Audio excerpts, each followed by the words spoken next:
నిరీక్షణ prayer house మరియు centre సంగముల తరపున ప్రభు పేరిట మీ అందరికీ నా హృదయపూర్వకమైన వందనములు. ఈరోజు దేవుని వాగ్దానం నిర్గమకాండం 33వ అధ్యాయం 14వ వచనం. నా సన్నిధి నీకు తోడుగా వచ్చును.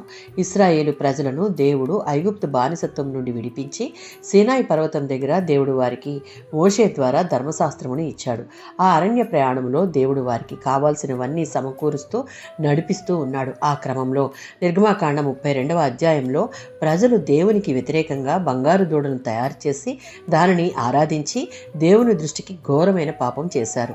నిర్గమకాండం 33:3లో ఉన్నట్లుగా దేవుడు వారి ఎడల తీవ్రమైన ఆగ్రహంతో నేను మీ మధ్య నడవను అని అన్నప్పుడు మోషే దేవుని సన్నిధిలో చాలా దుఃఖంతో ఇశ్రాయేలు ప్రజల పక్షంగా ప్రార్థించేశాడు. 33వ అధ్యాయం 15వ వచనంలో దేవునితో మోషే తాను చేసిన ప్రార్థనలో నీ సన్నిధి మాతో రాకపోతే మమ్మల్ని ఇక్కడ నుండి తీసుకుపోకుము అని దేవుని వేడుకొనగా 14వ వచనంలో ఉన్నట్లు మోషే చేసిన ప్రార్థనకు దేవుడిచ్చిన వాగ్దానంగా నా సన్నిధి నీకు తోడుగా వచ్చును అని చెప్పాడు. ఇది మోషే వ్యక్తిగతంగా చెప్పిన మాట అయినా ఇశ్రాయేలు జనుల భవిష్యత్తుకు కీలకమైన మాట. నా సన్నిధి అనగా దేవుడే స్వయంగా మనతో ఉండడం అని అర్థం. తోడుగా వచ్చును అనగా ప్రతి అడుగులో దేవుడు వారితో ఉంటానన్న భరోసా ఇవ్వడం. అందుకే మోషే దేవుని సన్నిధిని కోరుకున్నాడు.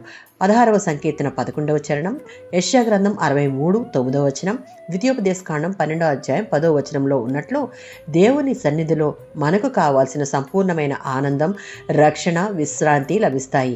ఇశ్రాయేలీల యొక్క భ్రష్ట స్థితిని చూసి మోషే చేసిన ప్రార్థన ద్వారా వారు కోల్పోయిన దేవుని సన్నిధి తిరిగి వారి దగ్గరికి తేబడింది.